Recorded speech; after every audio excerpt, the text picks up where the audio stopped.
नमस्कार, मैं हूं श्वेता सिंह। आप देख रहे हैं गांव आज तक। गांव आज तक एक ऐसा मंच है जहां हम उठाते हैं गांव से जुड़े मुद्दे, हम आपको दिखाते हैं गांव की खबरें जिनका सीधा सरोकार शहरों से है। आइए शुरू करते हैं आज का बुलेटिन। आपको ले चलते हैं झारखंड। यहां पर एक 70 साल के बुजुर्ग ने सरकारी मशीनरी के मुंह पर ऐसा तमाचा जड़ा है जिसकी गूंज दिल्ली तक सुनाई दे रही है। गांव में पानी की समस्या को दूर करने के लिए उन्होंने कई साल तक सरकारी महकमे के चक्कर काटे। हार कर अकेले ही इस समस्या को खत्म करने का बीड़ा उठाया। झारखंड के इस बुजुर्ग और बिहार के माउंटेन मैन दशरथ मांझी की कहानी में ज्यादा फर्क नहीं है। देखिए ये रिपोर्ट। पाले मांझी ने 22 साल तक मेहनत करके अकेले दम पर एक पहाड़ को ढेर कर सड़क का रास्ता बना दिया था। उन्हीं की कहानी पर बनी थी film Manjhi the mountain man. भगवान के भरोसे मत बैठिए, क्या पता भगवान हमरे भरोसे बैठा। लेकिन बहुत कम लोग जानते हैं कि मांझी की तरह ही झारखंड के दुमका जिले के करुवा गांव के श्यामल चौधरी ने अकेले दम पर वो कारनामा कर दिखाया है जो किसी के लिए अकेले कर पाना असंभव है। लोग कहता हम पागल हैं, जिंदगी खराब कर रहा है। ये भीतर का घाव है, जब तक ये टूटेगा नहीं। जिस तरह से दशरथ मांझी ने 22 साल में अकेले 360 फुट लंबे, 30 फुट चौड़ी और 25 फुट ऊंचे पहाड़ को काटकर समतल रास्ता बना दिया, ठीक उसी तरह से श्यामल चौधरी ने 14 साल में 1500 फीट लंबी, 500 फीट चौड़ी और 22 फीट गहरे तालाब को खोदकर एक बंजर गांव को हरा भरा कर दिया है। आज मेरा कैसा हो गया कि हरा भरा सब चारों तरफ नजर आते हैं, हरे भरे दिखा रहा है। सरकार की तरफ से कुछ नहीं मिला है, तालाब के विषय में हमको कुछ नहीं मिला है। दशरथ मांझी की तरह ही श्यामल चौधरी की कहानी पूरी फिल्मी है। 70 साल के श्यामल चौधरी के मुताबिक गांव में पानी की किल्लत की वजह से लोगों का जीना मुहाल हो गया था। पानी की वजह से खेत बंजर हो गए थे। लगातार गांव से पलायन हो रहा था। गांव में एक तालाब खुदवाने के लिए साल 1987 में इन्होंने सरकारी दफ्तरों के खूब चक्कर काटे, लेकिन कागजी आश्वासन के अलावा इन्हें कुछ भी नसीब नहीं हुआ। थक हार कर उन्होंने अकेले ही तालाब खोदने का बीड़ा उठाया और एक दिन सुबह सुबह ये कुदाल लेकर खेत पर पहुंच गए। 14 साल लगातार अकेले दम पर खुदाई करके इन्होंने इस तालाब का निर्माण किया है। पोखर अपने आप से वो अपने आप खोदे हैं सर, किसी सरकार ने मदद भी नहीं दिया है इसमें। ये कम से कम तो समझो ये तालाब धरो 20 साल से कम तो है ये नहीं सर। इस लबालब भरे तालाब की वजह से करुवा गांव की तस्वीर बदल गई है। जहां बंजर खेत हुआ करते थे वहां पर खेत लहलहा रहे हैं। पूरा गांव श्यामल चौधरी के इस तालाब से सिंचाई का पानी ले रहा है। पहले खेती इस तरह नहीं होता था, पहले की पानी का बहुत ये था, मतलब कमी और पानी का बहुत दिक्कत था पहले। तो श्यामल चौधरी ने इसका पोखर जो तालाब खोड़ा तो उसी से हम लोग पटवान कर रहे हैं और हम लोग अच्छा से खेती मतलब चला रहे हैं। गेहूं हुआ, आलू हुआ, मिर्चिया हुआ, टमाटर हुआ, चना हुआ, ये सब मटर हुआ, सब चीज उपजा रहे हैं। मतलब श्यामल चौधरी के इस भागीरथी प्रयास से गांव में खुशहाली लौट आई है। कल तक श्यामल चौधरी को गेट से लौटाने वाले अफसर भी अब उनकी तारीफों में कसीदे गढ़ रहे हैं। अच्छी बात है, अगर ऐसी ये है तो ये खुशी की बात है। वैसे किसान को हम लोग भी प्रखंड स्तर से उसको प्रोत्साहित करेंगे। पिंक सेट मिला हमको आत्मा से एक दिया है, बस जो मिला जो यही मिला है। श्यामल चौधरी की ये कहानी इस बात का प्रमाण है कि अगर इंसान चाहे तो आसमान में भी छेद कर सकता है। लेकिन सवाल उठता है कि जिस सरकारी सिस्टम की बेरुखी की वजह से श्यामल चौधरी और दशरथ मांझी को ये कदम उठाना पड़ा, उस सरकारी सिस्टम में सुधार कैसे आएगा? धर्मवीर सिन्हा, दुमका, आज तक।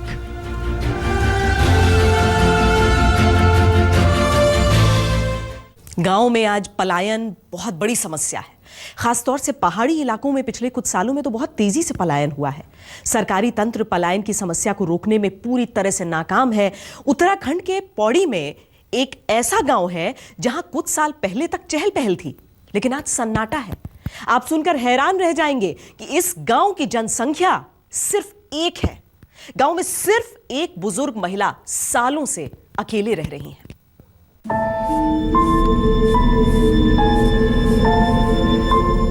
जहां तक देखेंगे आपको ऐसे ही नजारे नजर आएंगे।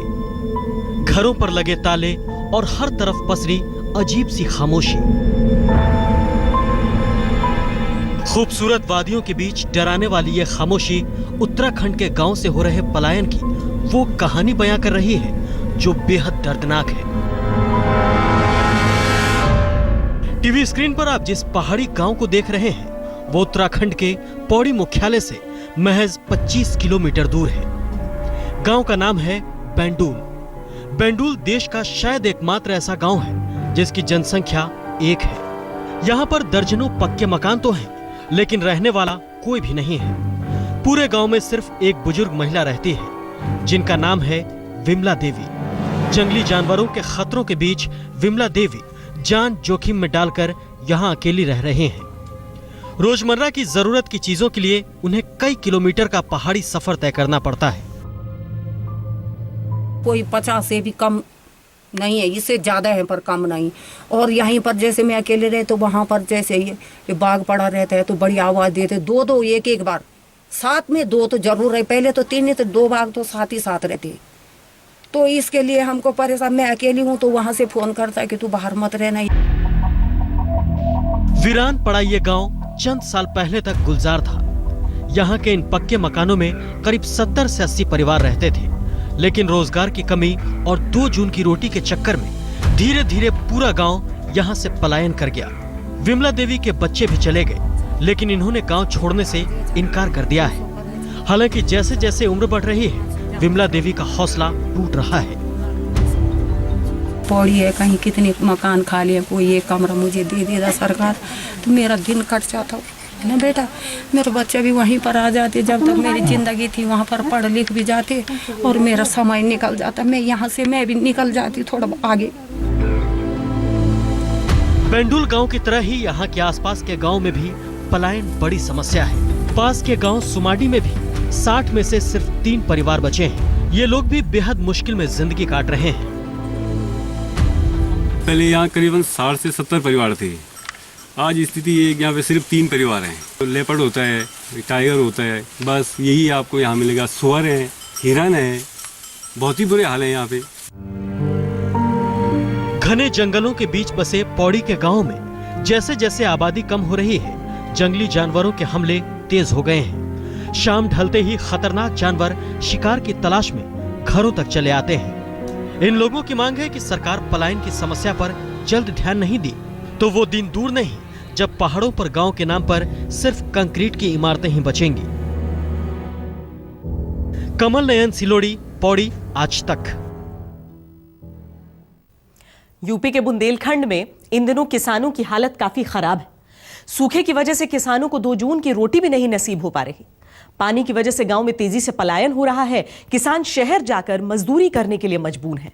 लेकिन इसी सूखे के बीच एक शख्स ने अपनी मेहनत के दम पर कुछ ऐसा कर दिखाया है जिसकी हर तरफ चर्चा है। बंजर जमीन पर आधुनिक तकनीक से खेती करने वाले इस शख्स की कहानी काबिले तारीफ है।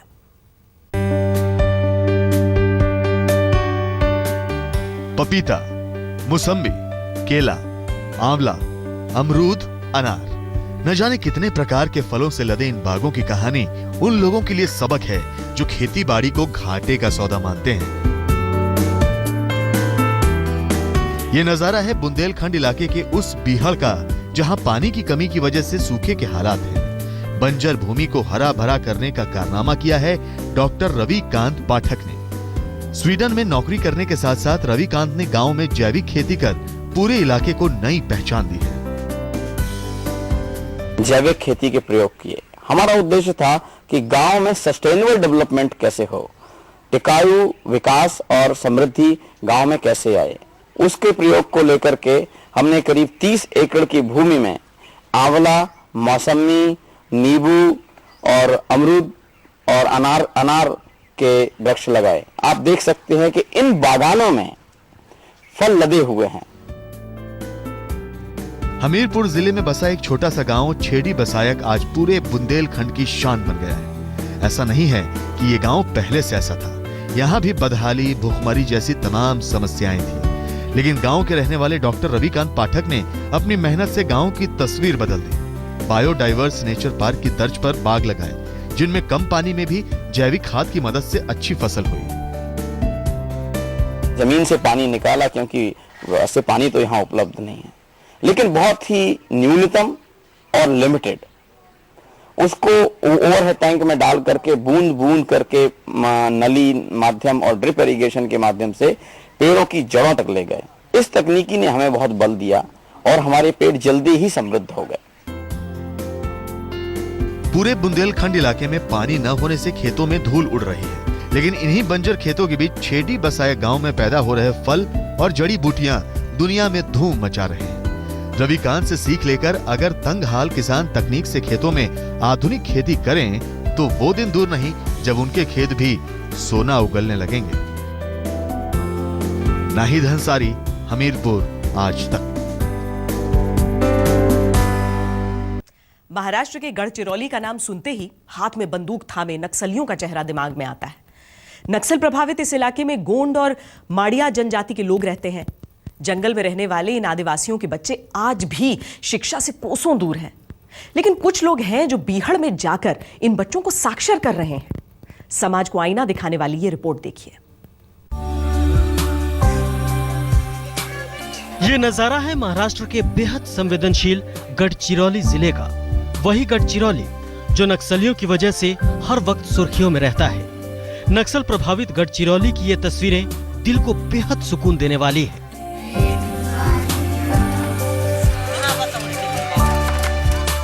नीलगुंडा के घने जंगलों के बीच बसे इस गांव के लोगों को शहर की मुख्य धारा से जोड़ना बेहद मुश्किल काम है, क्योंकि इस क्षेत्र में ना तो सड़कें हैं, ना शिक्षा, ना बिजली, ना ही कोई मूलभूत सुविधाएं।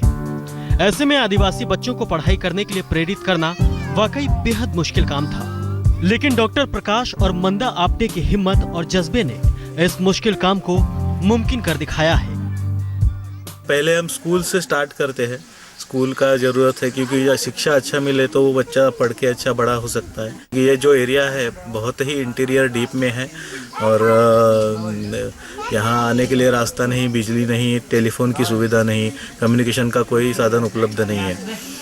फिर भी हमने हमारी कोशिश जारी रखी है। पेड़ के नीचे चलने वाले इस स्कूल में 52 नन्हे छात्र पढ़ाई करके अपने भविष्य को संवारने की कोशिश में लगे हैं। इस स्कूल में बच्चों को शिक्षा के साथ ही खाना पकाना, खेल, आदिवासी कला, संगीत जैसी दूसरी कलाएं भी सिखाई जाती हैं।